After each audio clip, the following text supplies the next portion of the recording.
interesting to note that there was the universality of Islam, which was mentioned right at the beginning. The problems that the world is facing at the moment relate mostly to economic order and the wealth distribution, the poor countries and the rich countries. The rich don't want to give away the wealth or share. What does the panel think about the Islamic intellectuals, as one panel member mentioned, about providing the solutions, Islamic solutions? How does the panel think that the Muslim intellectuals in Britain can contribute towards bringing economic parity through Islamic values if in the 2008 economic crisis we went to zero bank rate, interest rate, and still carried through with the economy? Can we not have a system which is based on zero interest rates, and the money value should then find its own paradigm? Jazakallah khair. Thank you very much. So I want to ask who on the panel would like to respond. I think there's 2 points here. There's what is the role of the Muslim intellectuals in this country in really driving forward a good agenda, and then I think there's a secondary question: should we be taking on how do we take on the role of riba in our communities and perhaps in the wider economic world? Just two thoughts that I'll pass on to my colleagues. One thing about intellectuals, Muslim British intellectuals, is that I've travelled a fair bit in this last year and a bit, and one of the things that's really amazed me is how much the global English-speaking Muslims, which apparently it's a term that the Launchgood, the founder, calls gummies, global urban Muslims, educated and English-speaking, gummies. And he said the population of gummies comes third after like America, China, Russia. Like it's a huge global population.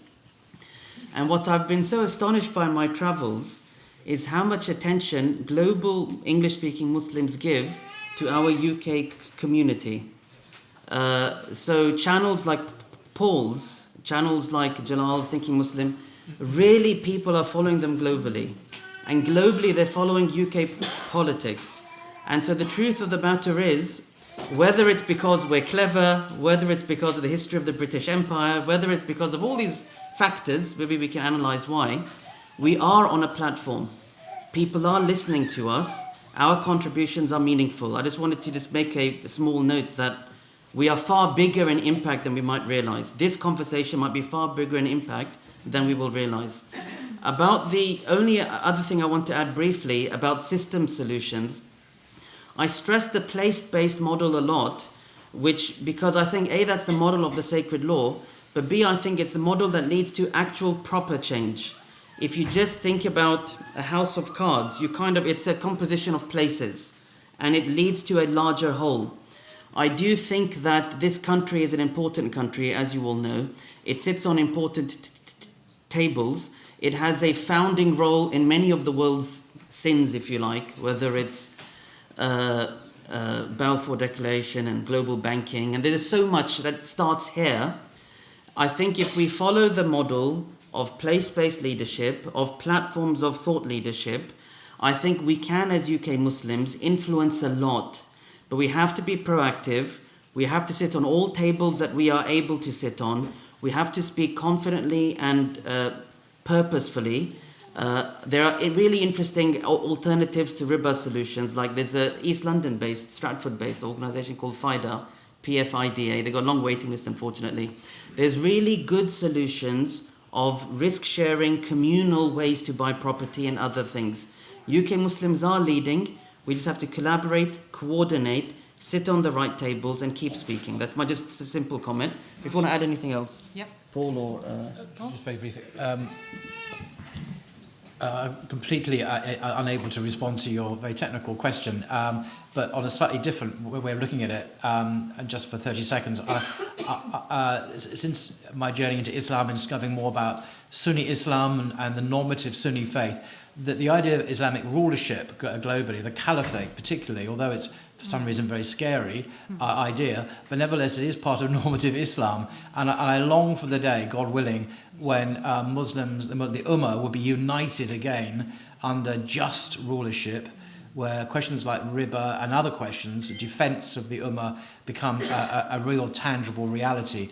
And there are hadith that speak to this, the return of the caliphate. We badly need our own governance, really, where all of these things, zakat and riba can be banned. All these things can then make sense within a systematic political, economic, and even military whole. And we badly need that just to defend ourselves, defend the Palestinians, defend all these people who have been viciously attacked at the moment. So that's my long-term aspiration. It doesn't address your point, though, unfortunately. Sorry about that.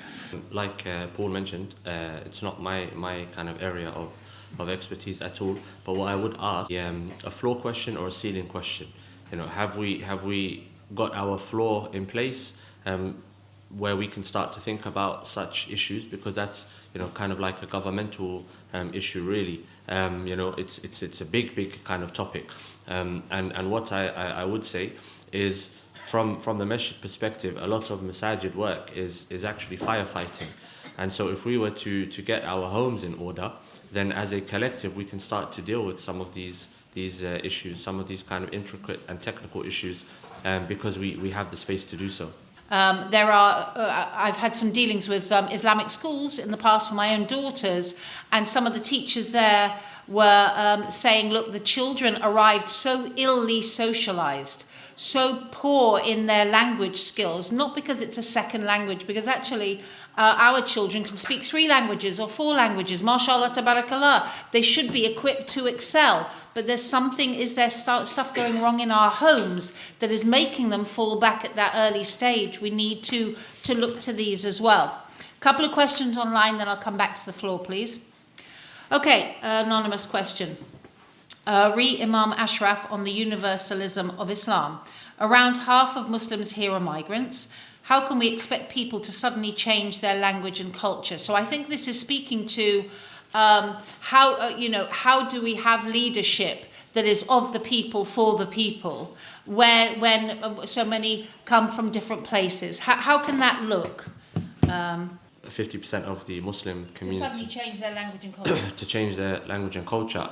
So I don't think we have to expect them to change their language and culture. We can set up, so for example, how many masajid run workshops which, you know, are setting out to acclimatize new migrant Muslims to the cultures that they may come across in the UK, or you know, lining up, queuing up, for example. That's just a very, you know, novel kind of stereotypical example. You know, instructing new Muslims, okay, when you go to the shop, you line up. It's a British thing, for example. Yes, you know? queuing. Yes. But just as an example, we don't think about, you know, if we, just to answer this question and other questions which are similar, if we think about our primary goal is to provide guidance for the non-Muslim, and I'm going to use a term here which some may not like, forgive me, indigenous, non-Muslim indigenous people. We want to bring them to Islam. If that's the goal, then all of the efforts made in the masajid within the communities will kind of fall under that goal. Okay, we have new Muslims. It's not going to be how can we help those, new migrants. It's not going to be how can we help those new migrants. Rather, it's going to be what role can they play in helping others find Islam. That's our responsibility. Our responsibility as Muslims is to bring others to Islam. That's our role. That's what we're going to be held accountable for on Yawm al-Qiyamah. And that's our purpose. Allah subhanahu wa ta'ala has given us a purpose in this life, and our purpose is to bring others to Islam, to establish upon this earth that which is pleasing to Allah subhanahu wa ta'ala. That's it. And so if I have new members of my community, okay, I need to acclimatize them to this goal. That's you know, my kind of blunt outlook on the issue. We are not activists, you know, as I'm talking here in a masjid. My role is not to be an advocate for the rights of minority communities. My role is to try to provide guidance for people. those who are already Muslim, 100%, but more so those who are non-Muslim. Why? Muslims are arguing about when Ramadan starts. People are outside and they don't even fast because they're not Muslim. Muslims are arguing about, the prayer time to follow. Non-Muslims are outside not even praying. So I need to get my priorities straight. And so I'm not going to really concern myself too much about the rights of new migrants. I'm going to concern myself about how they fit in to the role that we have here as a community of providing guidance to others. Wow, that really landed with me. That felt so simple and so revolutionary. Why are we encouraging each other to treat new migrants here as a separate thing? Isn't that what the far right wants? Isn't that what a failed society would want? The ghettoization of people. Why are we consistently waiting for the state to do our work for us when we have the answers? Thank you. That was really simple and clear, mashallah. Please keep your questions coming. These are some really good questions here. Okay. The far right has had previous surges like the National Front. Is the current resurgence just another moment in the political cycle or something exceptional? I think we'll begin with Paul. Why do I represent that? You do. You represent the far right. Is it because I'm white? On that subject, actually, Dili Hussein, who's part of 5 Pillars, you may or may not have heard him. He's actually a really brilliant kind of Muslim news agency based in the UK. And Dili Hussein published an interview yesterday on YouTube with someone called Nick Griffin. He used to be the head of the National Front and the British National Party, so he's still knocking around. I really recommend you watch this video. Superb bit of British journalism by Dili Hussein, I must say. And Nick Griffin has matured a bit. He's calling himself a Christian now. I guess that's kind of a plus, I suppose. But the reason I mentioned this was one point that Nick Griffin made and that Dili Hussein picked him up on. Nick Griffin said that in the last 2 years, something has switched, his words, switched in the minds of the indigenous people of England, using his language. And Nick Griffin said, what is this? What's switched? And is basically that, and you see it in the opinion polls or the voting intention polls, support for reform. You see it that there has been a switch in the pub-going English indigenous population towards immigration, towards Islam, towards us. Something has happened. There has been a change in our society, and not just in this country as well. And the video explores more about that. I don't think this is a trivial thing. This looks like a civilizational change. The world is not quite what it was a few years ago, and it's getting worse, actually. This is not good news. I want to jump in there, actually. Please. 2 years ago, of course, October the 7th, has changed everything, the Palestinian question. True. Are we not seeing a positive move in that direction as well? I mean, positive as in there's a lot of sympathy and a lot more understanding about the situation in that part of the world. I think particularly young people are getting it. Apparently this is true in the States, where there's been a changing mindset. There used to be this default Zionist mindset where you just supported Israel. Now people are beginning to see through this mythology and these lies about what's really going on in Palestine. So I think there is that. But I think there's also at the same time what came out in that video. So it's just to be aware that there has been a change in people's attitudes, a lack of tolerance now, an increased suspicion of immigrants, not just illegals, so to speak, but of legal immigrants in this country, and that's usually a code for Muslims as well. So moving into a darker phase, I don't think it's just like before when people were voting for the NF. Right. I think we're seeing something much more widespread, and we're seeing this, as I've already said, in the popular support for reform, which is an explicitly Islamophobic party. And we're seeing this in France and in Germany and other places in Europe. Not just the far right in power, but they're going to be in power, I would imagine, particularly France and Germany in the next few years. So also just lastly, we need to be aware we do have a lot of allies in the trade union movement, in the labour movement, amongst a lot of decent people in this country who do, because of everything that's been said, they do see us as often as good neighbours, who are involved in the community, who value us as colleagues and sometimes relatives as well. So it's not as black and white, but we're in for a bumpy ride, I think. But I think we should be hopeful. There are lots of positives on the horizon as well, but it's a whole other subject. Thank you. Would either of you like to respond about, is this a passing trend, or should we go to the next question? Okay, next question. Does our secular context inherently limit the extent to which Islam can exist in the UK? Does our secular context mean that Islam as a faith will never take root here? I don't know what you mean by never take root, and it depends on what you mean by the word Islam, I think, and secular in your question. Something I think a lot about is what is the duty of Muslims when they're in a political minority setting. Our classical schools of fiqh had different opinions about this, about can Muslims live under non-Muslim rule. And the general answer is that, I mean, some said no, but the general answer is that they can. And some Shafi'i scholars said they're not allowed to go back. Because if you're able to practice your faith safely, you can be a source of goodness for people here. So you shouldn't, now how are you going to abandon that? Then our Ḥanafī scholars, what they said was, all you have to do is just self-organize. So you sort of appoint a Friday prayer imam, which used to be, it's meant to be a governmental thing. Then they said, okay, come together, appoint your arbitration judges, which is meant to be a governmental thing. So the idea is you're perfectly able to live, you just have to self-organize. And so our job is to live our faith, is to worship Allah, is to form what I'm simply calling structured ummah or structured community. And as we do that, it's fine. What I mean by fine is if you find a barrier in one place, in some countries it's with what people can wear in school uniform, or in somewhere else, it's you just have to be dexterous. Where there's a barrier in one place, go in some other place. So I don't see why Muslims can't live in a secular country. Rather, if they are here by Allah's destiny, then they have to live here well. And we have to have leaders, teachers who show us the meaning of what it means to live well. I think a lot of what was said today can guide us in this.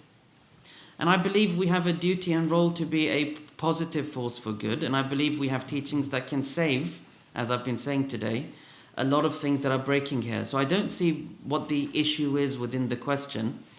It is, we just have to live as Muslims and live well. And on the contrary, we can be a model for Muslim majority countries. And the reason why is that we can coordinate zakat. In a Muslim majority country, you can't do that without governmental permission. So we can actually model Muslim living in a very global way. And so we shouldn't dismiss what this opportunity is. And lastly, this country, like I've said before, is an important country. It sits on important tables. Us being a coordinated, orderly, good voice can influence a lot of good in the entire planet. So we are part of a global human fraternity. We have a job here. We just have to do it well. And I don't otherwise see the context within the question. I'm just going to add to that, because there's a secondary question which I think links in here. I don't know if you've been reading about this, but there are new proposed citizenship laws. I was just reading about this today, and it was like, whoa. Okay, quick question. Hands up here who has a second passport. Hands up if you've got a second passport anywhere else in the world. Okay. It is possible that, according to new citizenship laws, those with second passports can be sent there and stripped of their British citizenship. Did you know that? Yep, look it up. So the question here is, does suggested changes to citizenship laws represent an existential threat to Muslims in the UK? How do Muslims plan for a future here with such a threat? I think that's a brilliant question.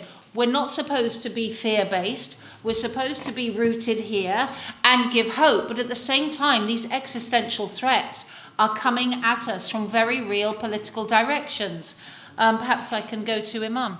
To kind of look at it from a theological, perhaps spiritual kind of angle, we defer the responsibility of outcome to Allah subhanahu wa ta'ala. We don't concern ourselves with where we will end up. We concern ourselves with where we are now and doing the best that we can currently.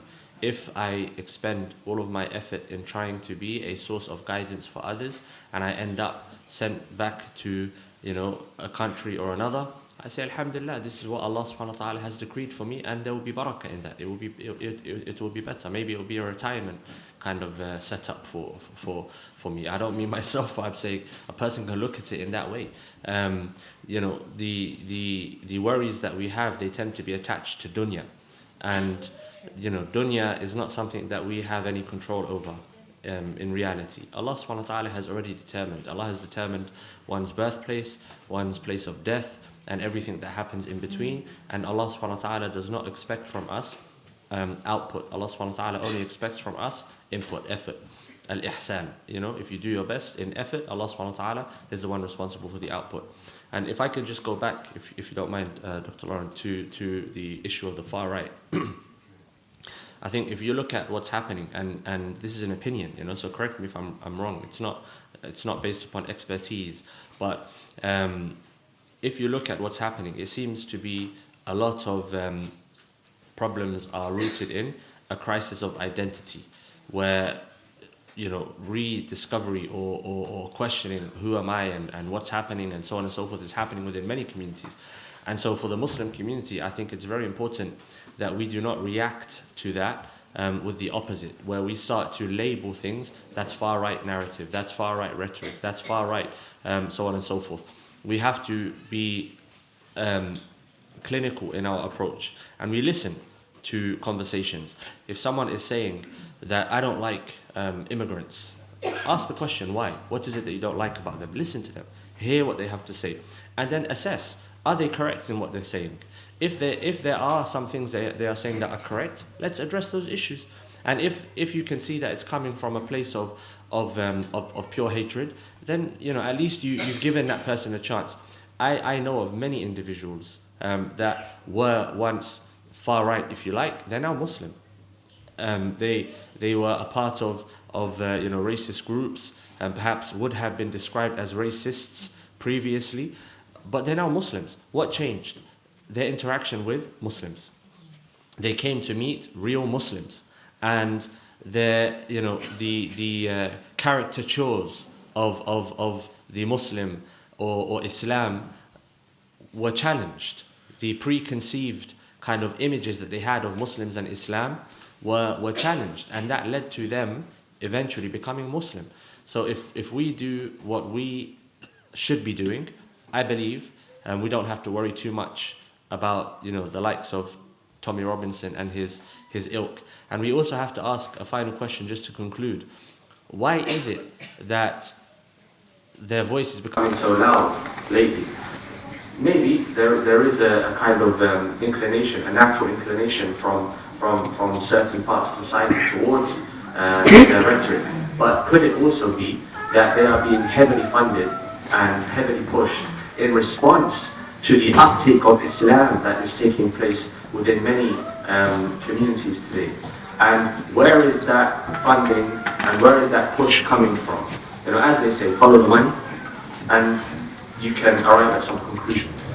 Does the failure, this is very interesting, does the failure of English-speaking Muslims to produce any politically tangible solutions for Gaza deal a death blow to the entire project of British Islam? So I guess we can extrapolate from that, how much is our fate tied to our ability to navigate the political structure in any way, even during genocide? Because we have to be honest, we failed on many levels. We failed Gaza, we failed Palestine for 100 years, and we are here in numbers. What does that say about you know, our ability to navigate the rest of politics? I think we also have to reframe the question, and we have to look at it, failure perhaps from a dunyawi perspective, but what about from an akhirah-based perspective? Those who were killed in Gaza, they are not failures. Bi-idhnillah, they are shuhada. And that is the ultimate victory that a person can receive in this life. To be granted death by Allah subhanahu wa ta'ala in His path, that is a victory. So for them, they haven't failed. They are successful. And if you look at it also from an akhirah-based perspective, what impact did those deaths have? So, perhaps Sister Lauren, you mentioned that Palestine had or I believe it was mentioned that Palestine had a role in your route to Islam. I've met so many people that became Muslim because of what was happening in Gaza. So many people. And so not only did Allah subhanahu wa ta'ala bless them with the best ending in this life, but Allah subhanahu wa ta'ala also made them du'at, mediums of guidance for others. That's success. That's success. And so it may be a political failure, if you like. But as for the impact, there's no failure whatsoever. Those individuals have had more of an impact in da'wah than years and decades worth of da'wah. The uptake of Islam was skyrocketing, and people were becoming Muslim from lifestyles that you would never imagine. Why? Because of what they were seeing from the people of Gaza. And so I believe we can look at it as a positive, as well as it being, a negative. Thank you. If I could yes, just briefly add, we still have to look at the real facts that we live in a country that sits on the Security Council and a country that has been selling arms, and our voice had no consequence. What we have to learn from this is, in 10 years' time, 15 years' time, the situation can't be the same again. And that means working hard really where we live, understanding what it means to plant deep roots, understanding what it means to engage at every level. So I think there's a challenge in front of us that this can't happen again. I just want to add something here that perhaps we all need to know. At this current time, 8 Palestine Action-affiliated activists held on remand continue a prolonged hunger strike, the biggest in the United Kingdom since 1981. That has already forced 5 of them into hospital. Lawyers warn that the group, detained under terrorism charges, are being left to face death while government officials remain silent. Without immediate action, Kessa Zuhra, Amu Gib, Cameron Ahmed, John Kink, Toita Hoxha, Heba Morasi, Louis Kairamella and Mohammed Abu Khalid continue to face the risk of death as per medical opinion. Any consequences of the prisoners' mistreatment and neglect would rest squarely on the government's refusal to engage with their demands or address the escalating concerns over political repression. I bring that up because along with our du'as, as Imam says, our shahada are in Jannah. They are winning because they are spreading truth and doing what they must do in their areas. The question lies with us. Are we doing what we must do to look after the fellow people in this country who are trying to do good? I just want to, I wanted to hear their names mentioned today, inshallah. Okay. Couple more questions. We've got about, let's take a couple from the floor. Yes, brother, in the glasses, yes. A couple of recent incidents Hello? Yeah, thank you. A couple of recent incidents. One is a Muslim MP challenging the Prime Minister openly to ban insults to prophets, and the other is the burning of a Quran incident where a vigilante attacked the Quran burner, and that was used as a basis to prosecute the Quran burner. Both of these individuals seem to have considered it their religious duty. How do we convince them that it was not? How do Muslims in the UK engage with political parties when no major party fully aligns with Islamic principles? And do Muslim women, have a role to play in politics, as often when they do, they face misogyny from within and outside of the community? Okay, great. So which on our panel would like to answer the question about insults of the Prophet ﷺ and the fact that actually the Quran burner, I believe, was prosecuted? So I'm not quite sure about your point there. I think the Quran burner was prosecuted. It was attacked by a vigilante. Oh, it was attacked by Muslim vigilantes here? Yes, and that was used as a basis to prosecute him because the public disorder was provoking someone to attack. Rather than the police reaction. So what's the question within that? What would you like to know? Well, the vigilante seems to have considered it to be his religious duty to assault someone. Right, vigilantism. Okay, so vigilantism. Can we... Imam works in the community. Imam works in the community. He'll have an answer. So, of course, the answer is that we would not condone this type of behavior, vigilantism. It's not the correct approach of a Muslim. You should respect the laws and the society within which you live. And I would just kind of say, how do we expect non-Muslims to respect our Quran if we ourselves are not respecting it in our own homes and living by it? And so I would bring it back to ourselves and say, first let us live by the Quran before we ask the questions about those who are disrespecting the Quran, because I think that's a bigger issue, and that's one that we have immediate ability to tend to. And the second question from our sister was about Muslim women facing misogyny and a role in leadership. I was at a meeting recently, a round table of 56 thought leaders from around the world, and from the Muslim world, and there were 4 women around the table. And so I said at the beginning of my talk, I said, we really should have more women here. I mean, all right, we don't need to necessarily be 50%, but would 20% be such a problem? And then the leader, who was the chairperson, stood up afterwards and said, and I'm not joking here, we did invite more women, but they appear to have gone shopping. I'm not even joking. My husband put his head in his hands like, oh God. And the really sad thing was, I know what the sister he was talking about who wasn't there. Do you know why she couldn't attend that meeting? Because her husband is a quadriplegic. She feeds him by hand, and she needed to take him on a plane home because he was sick. Now that is classic misogyny. And if anybody here can't see that, we really are at square one. So without taking on the westernized version of, we want to be 51% and otherwise I'm here. I'm already leading the debate. Alhamdulillah, steps are being made. We're good. It's good. We're getting heard. I wonder if any of the brothers would like to talk to some of that issue. This is a point which I think is very, very important, and it ties in with what I was addressing with the masjid.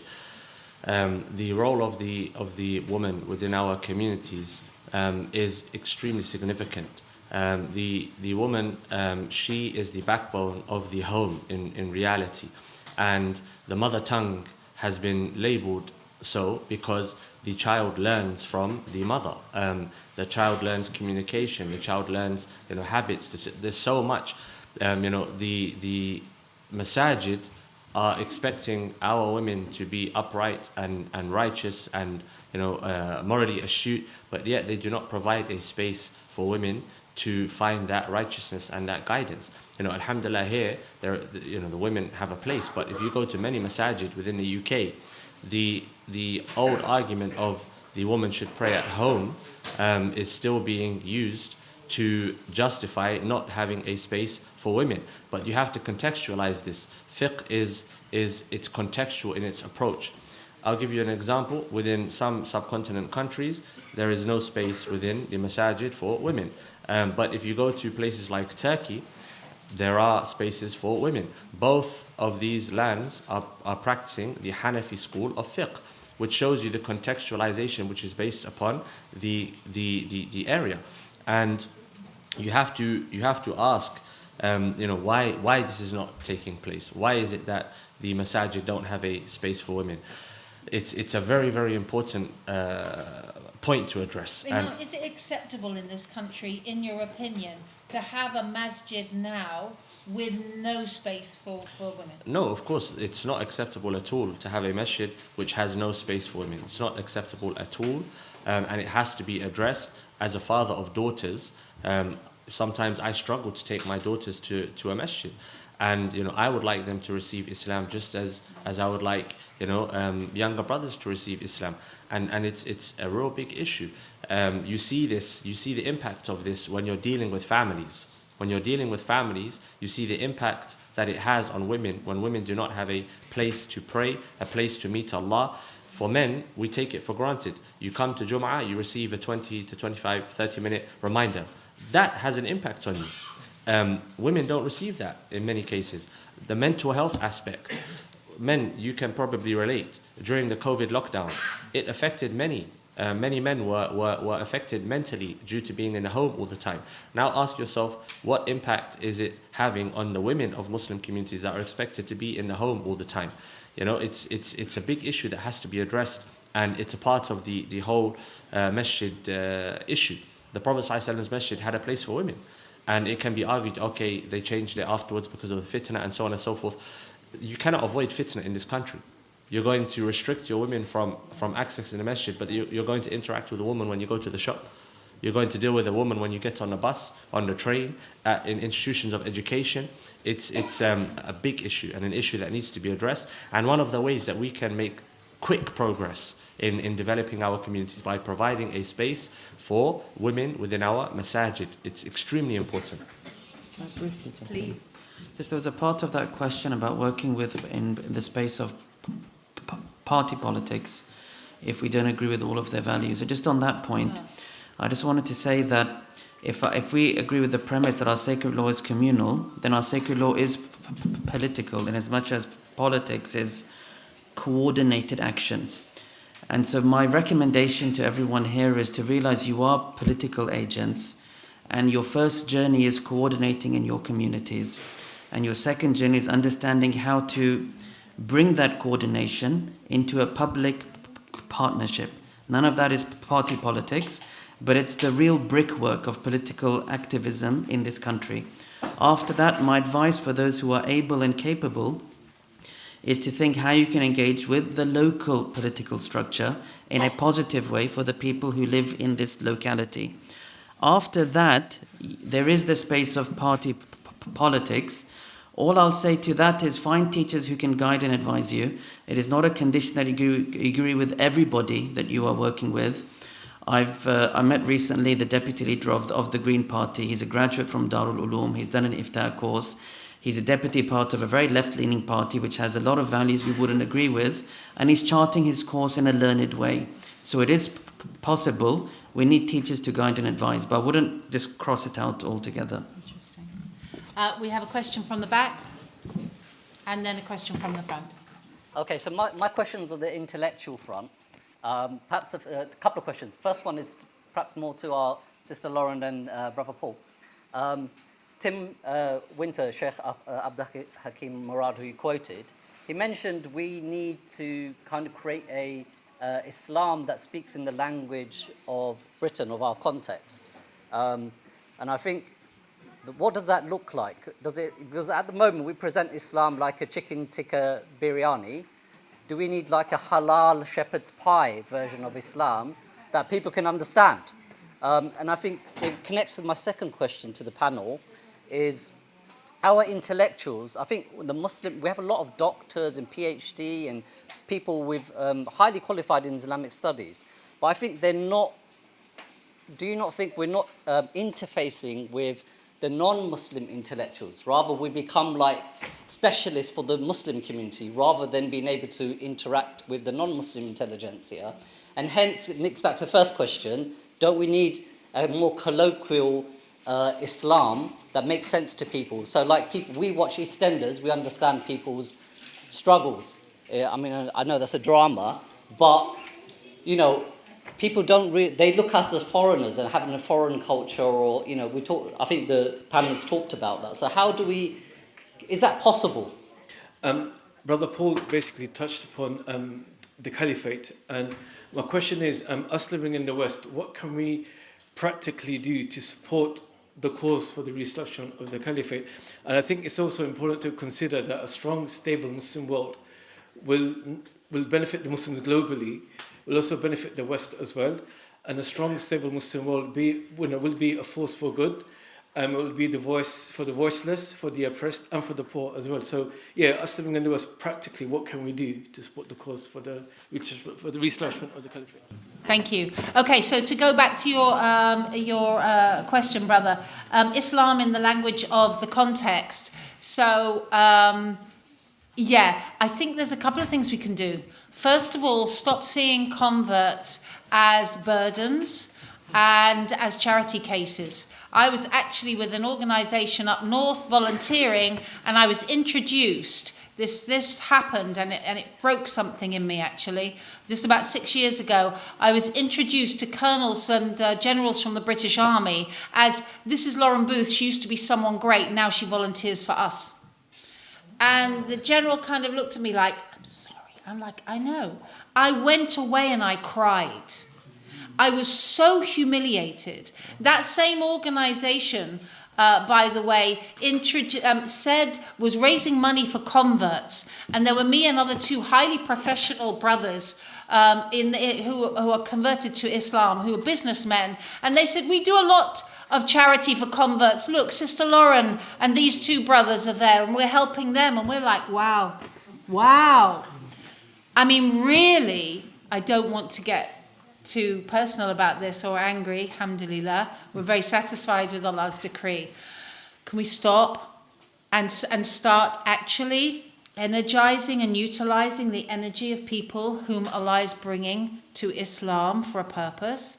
At the moment, it's estimated that 3 out of 4 women who come to Islam in the UK have graduates and degrees. We're not charity cases, but we may need help. But that doesn't mean we don't have the skills. And the brothers as well, instead of being given a place on the board, are treated as so-and-so down the road. You know, so I think that is something that we need to look at prioritizing, inshallah. I love the idea of halal shepherd's pie. It took me years to find out there were actually halal sausages. That was one of my great discoveries. Halal bacon. And halal bacon. Who knew? Can you tell us that early on, please? Can you just tell us straight after our shahada, by the way, halal breakfast down the road in the Turkish place? All right, that's all I'm going to say. Paul, colloquial Islam? Gosh, there's so many questions there. One of the things I noticed when I used to be a Christian, I'm not a cultural Christian, but a passionate Christian. I converted in my early 20s to Christianity. But when I, by the grace of God, discovered Islam through the Quran and the seerah of the Prophet, upon whom be peace, I discovered huge commonalities, actually, with the Christian faith I had and Islam, which was a revelation to me because I saw it something strange and alien and unconnected with Christianity. But there are huge overlaps, actually, between the two religions. And I say that by way of pointing out these commonalities, a common word between our faith and the faith of traditional Christians. There's a huge amount in common. And I think culturally as well, the values that we hold, whether it be on family life, on looking after the elderly, and on LGBT, whatever, we align.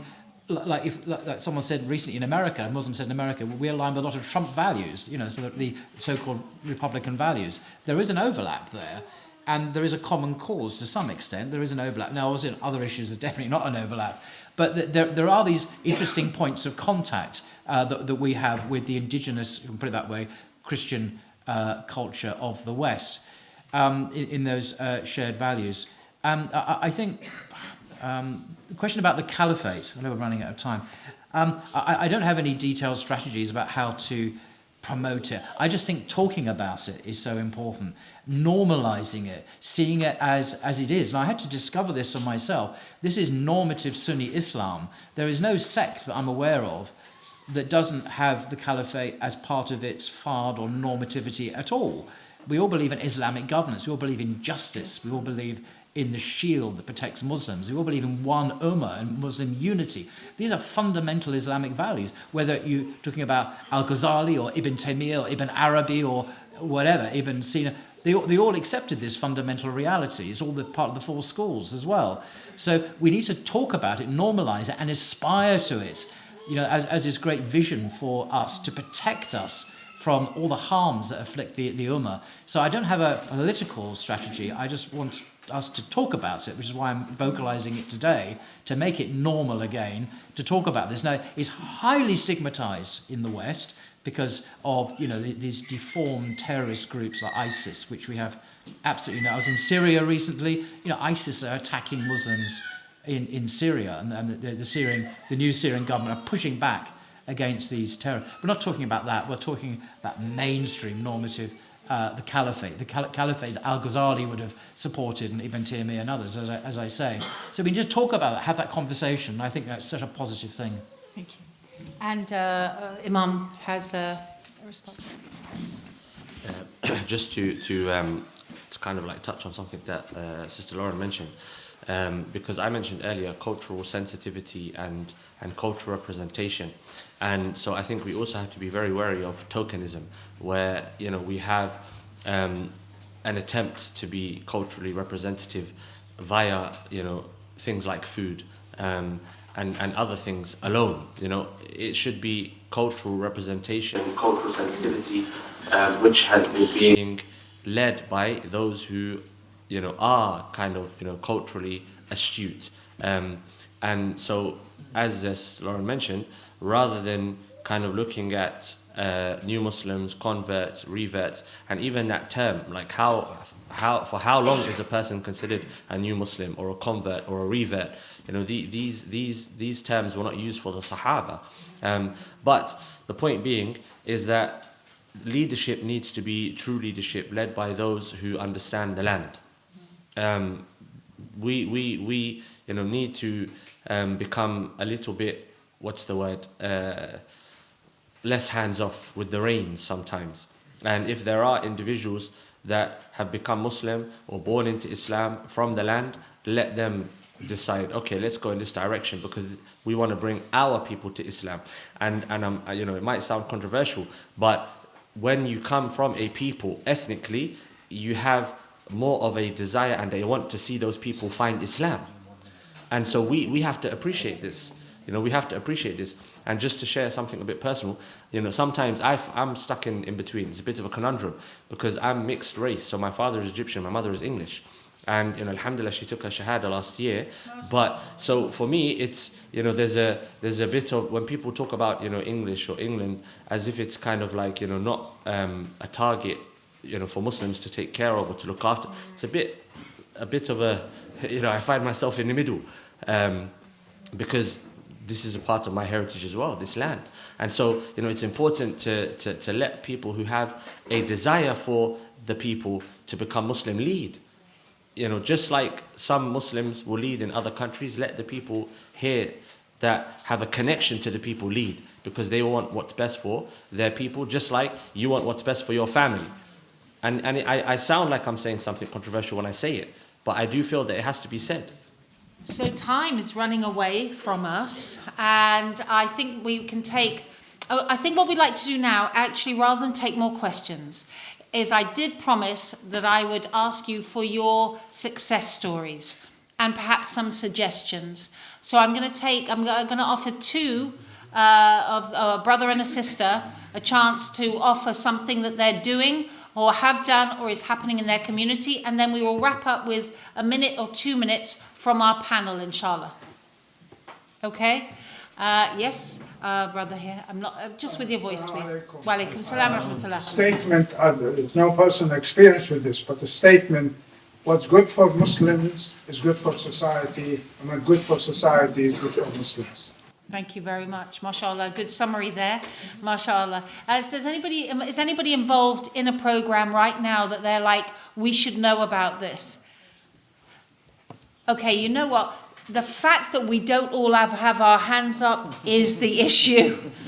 Everybody should be like, yeah, I'm doing this for my neighbours. Yeah, what? Okay, please. We want to hear from a couple of you. Okay. Yes, brother. So basically, I'm from Southwark, and we just literally started Muslim Scouts in our local area.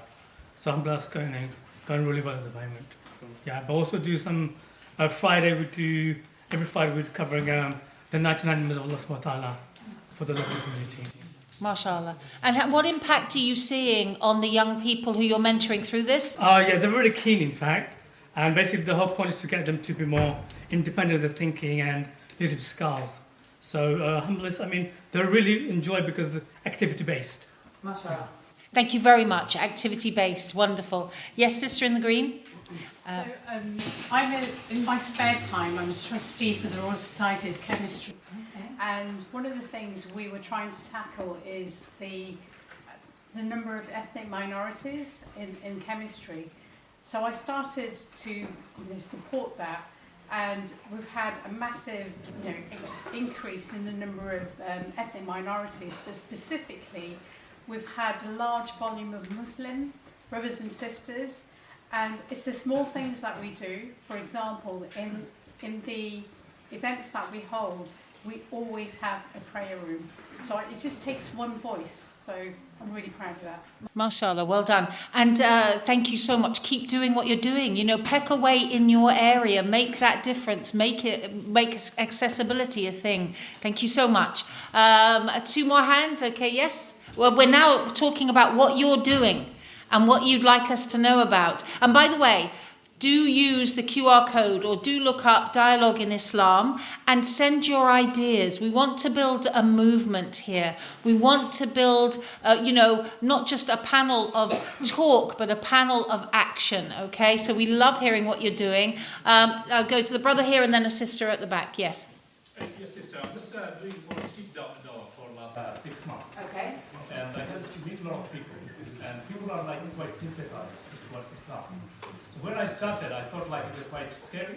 Yes. People swearing me. But the people are very humble. And people are taking Quran from me. And then sometimes they're bringing stuff, gift. They give like sweet, biscuit, butter.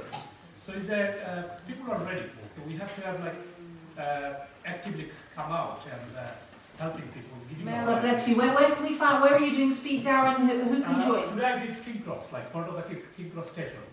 So within 2 hours I give like 120 Quran. Allah! Mashallah, takbir! 20 people today, yes. Oh, may Allah bless you. Yes. And is this just you on your own? Is this just your myself. So I just put everything back of my boat. Whenever I go there, when I see the opportunity, I open that door and just distribute Quran. Look at that, he's putting us all to shame, mashallah, or inspiring us all. What one person can do in one day. Thank you, may Allah bless you, brother. Jazakallah khair. I promised a sister at the back. Yes, salam alaikum.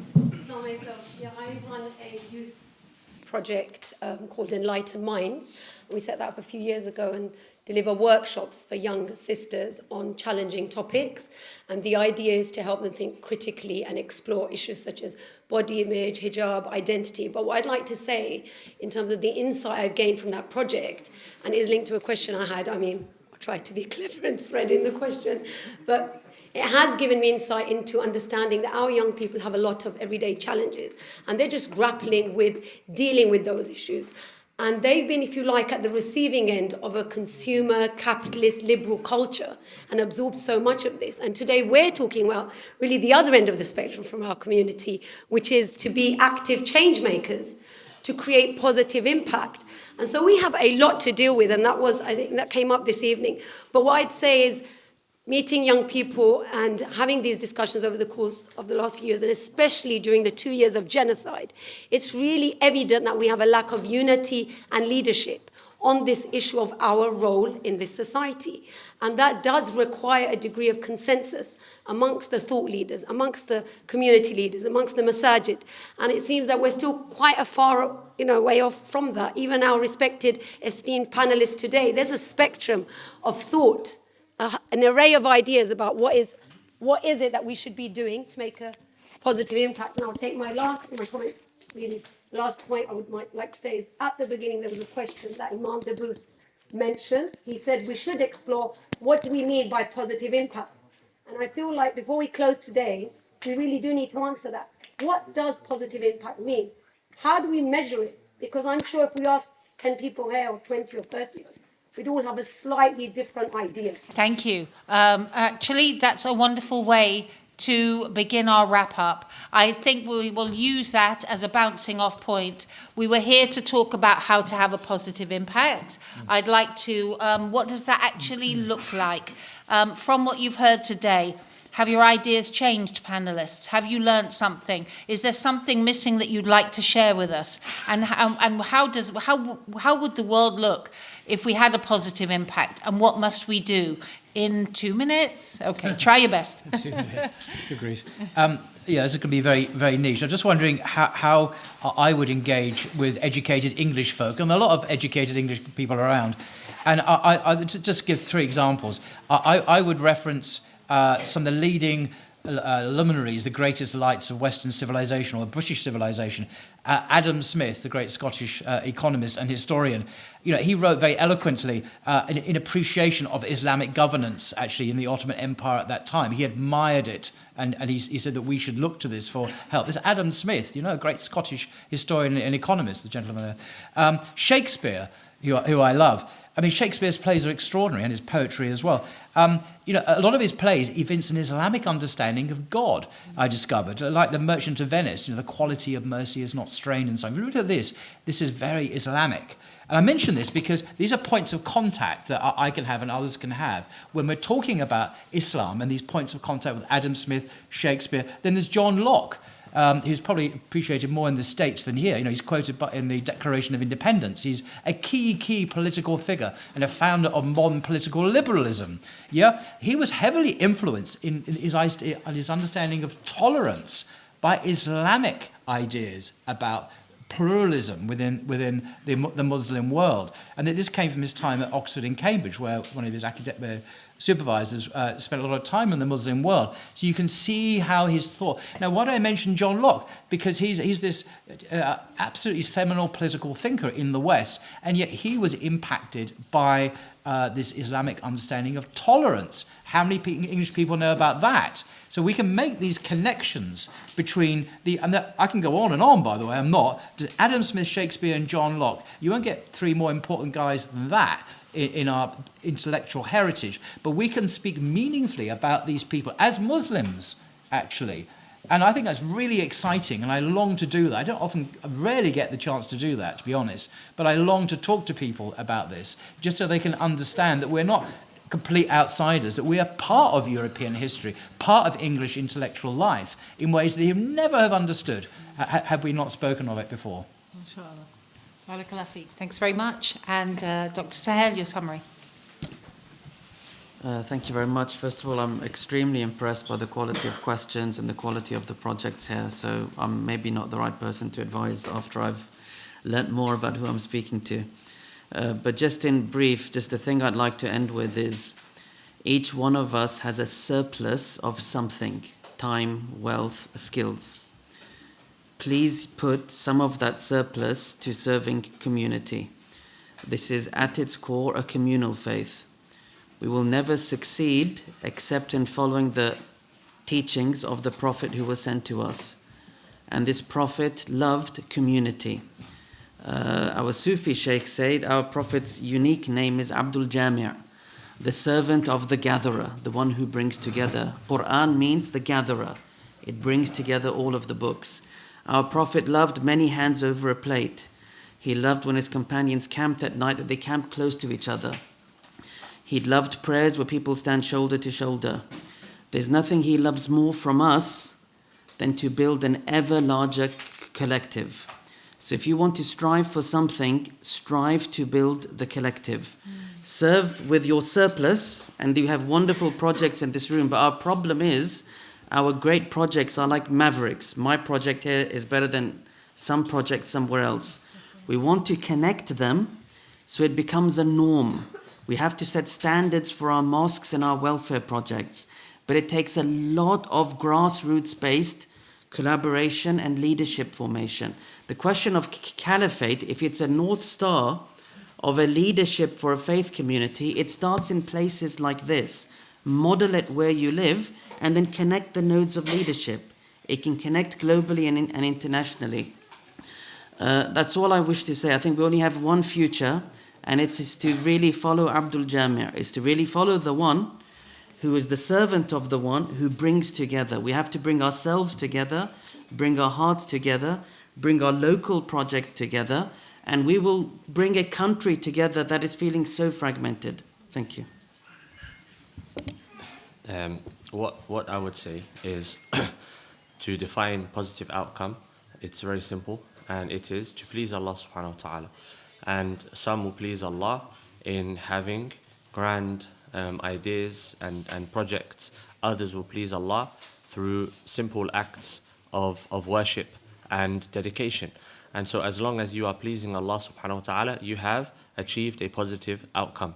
So as an example, I'm not well informed of the how Paul came to Islam, how Dr. Lauren came to Islam, but I say to myself, I wish I was the person who had a role in bringing them to Islam. Why? Because you cannot predict this person. I'm going to help them become Muslim, and they're going to go on and for example, Paul holding a platform that has all of these interviews. The person that helped him is sharing in his reward, and that might be a small thing to do. The intention should be in the present, not miss an opportunity to do good, and don't worry about the end result.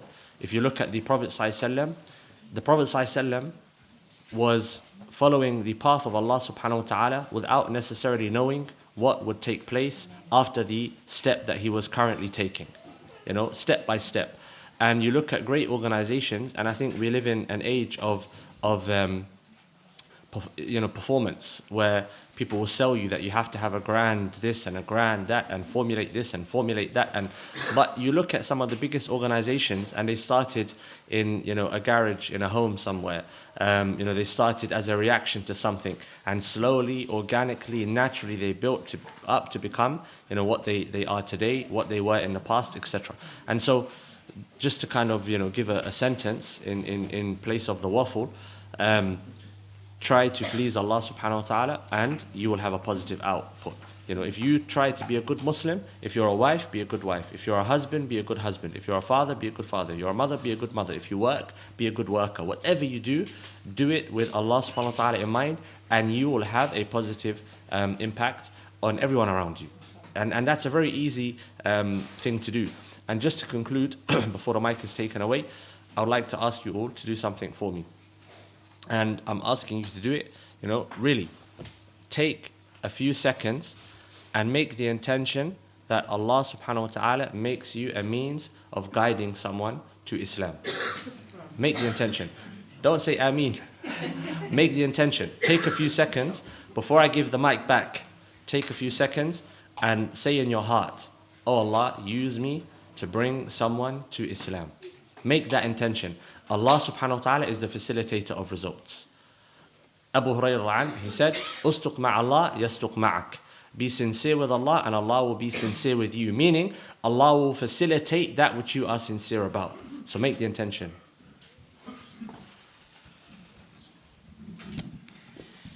Alhamdulillah.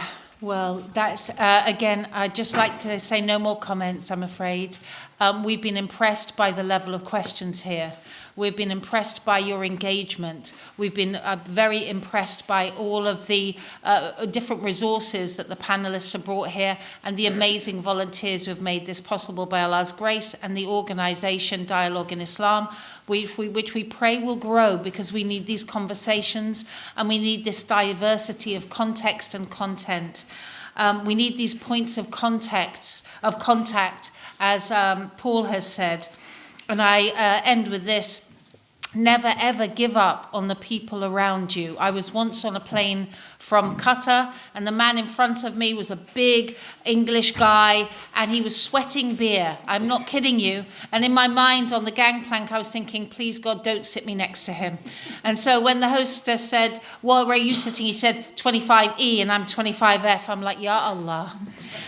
And so I sit down next to him, and at one point he's drinking beer, and I'm trying to sit away a bit like this. And then he looks at me and said, would you like my cheese? And I'm like, yes, okay, thank you. And I thought, oh, what can I give him? I said, would you like my bread? He's like, thank you. And I'm like, okay, he must think I'm retarded or something. We get talking, and he's like, oh, you speak English quite well. I said, listen, mate, I'm from London. Where are you from? He's like, I'm from Manchester. And I kid you not, he sat there looking at his seat going, I'm really sorry, I'm really sorry, I'm really sorry. And I said, why are you saying sorry? He said, because of what I was thinking about you. And I said, you know what? You didn't verbalize it. It was just in your heart. No harm has been done. Long story short, over the next 3 hours we talked. And he started to cry, and he said, I'm a bad man. I've made horrible decisions. Sometimes I wish to end my life. And I had an English Quran in my bag, and I said, this is clearly meant for you. I hope you won't be offended and you'll treat it nicely. You went, for me, a Quran? And as he got off that plane, he looked at me and I can see him now going, thank you, thank you. Now, who knows what that journey is? But the people here are crying out, pleading for us to do our job. May we represent the Prophet, peace be upon him, as Imam said, in all of our work, in all of our dealings, in all of our work at home, and in the public and present. All mistakes are our own, all praises for Allah. Jazakumullah khair. Assalamu alaikum.